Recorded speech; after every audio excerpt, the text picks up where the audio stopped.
Bienvenue dans cette 411e édition d'Un jour un comics, l'émission d'originalcomics.fr qui vous présente les meilleurs titres en VO disponibles à la nouveauté sur originalcomics.fr. Aujourd'hui, nous allons parler de Amazing Spider-Man 25, un numéro anniversaire, parce que vous le savez, les anniversaires aux États-Unis c'est tous les 25 numéros, et puis en plus avoir 25 numéros de nos jours c'est bien, parce que les séries sont relaunchées souvent très avant, j'allais dire, oui, c'est bien ça, c'est bien français, bien avant, voilà.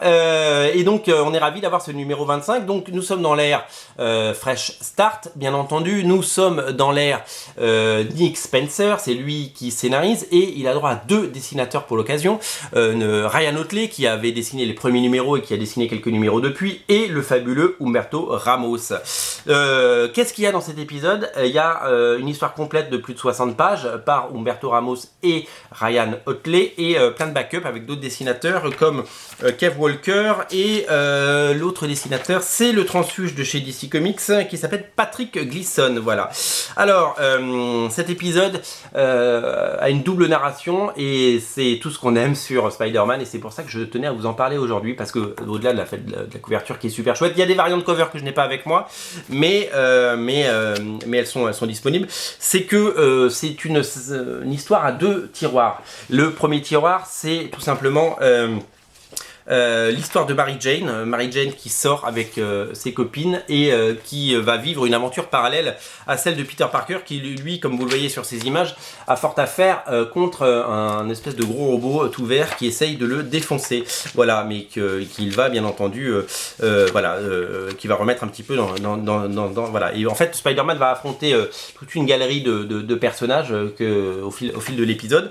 En fait c'est très bien rythmé parce qu'il y a la partie hyper calme avec Mary Jane en boîte de nuit, et enfin pas si calme que ça parce qu'elle va aussi avoir rencontré certains ennemis, et il y a la partie beaucoup plus action avec Peter Parker Spider-Man, et ça c'est super chouette. Donc j'aime beaucoup cette façon, c'est pas eux qui l'ont inventé, hein, ça a toujours un peu existé, hein, sous McFarlane, etc. Il y a toujours eu ce type d'histoire, mais quel plaisir d'avoir tout ça. Alors la partie Mary Jane est proposée par au dessin Ryan Ottley, voilà, et la partie Peter Parker Spider-Man est proposée par Humberto Ramos. Alors ça tombe bien pour plusieurs raisons.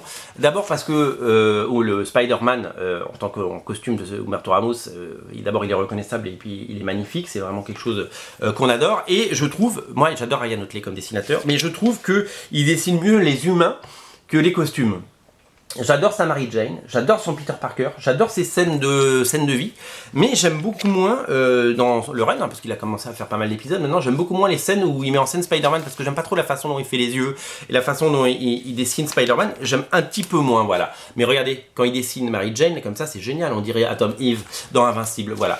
Donc ça c'est super chouette, et voilà. Donc plusieurs raisons de lire ce 25, d'abord il y a plein de pages, il y a 60 pages de BD, ensuite il y a que des grands auteurs, et puis en plus c'est un numéro comme on l'aime, je vous dis, avec cette double narration, la vie de Mary Jane, la vie de Peter, et puis c'est surtout que ça amène une grande saga derrière, donc c'est vraiment un numéro anniversaire à ne rater sous aucun prétexte. Je vous rappelle que le numéro 24 est toujours disponible, et pourquoi faut pas le rater? D'abord parce que c'est un peu c'est un one shot, un peu prologue, un peu prélude à tout ça. C'est dessiné par Ryan Ottley sur un scénario de Nick Spencer, et qui a 3 couvertures magnifiques, celle de Mark Brooks, celle de Ryan Ottley et celle d'Olivier Coipel. Donc en gros, si vous prenez le 25, je vous invite à craquer pour le 24, parce que d'abord il nous en reste, c'est la bonne nouvelle, et en plus les deux font la paire, j'ai envie de dire. Comme ça vous avez de la lecture de qualité autour de Spider-Man en VO. Voilà, c'est tout pour aujourd'hui, merci d'avoir suivi cette émission, un commentaire, un pouce bleu, salut.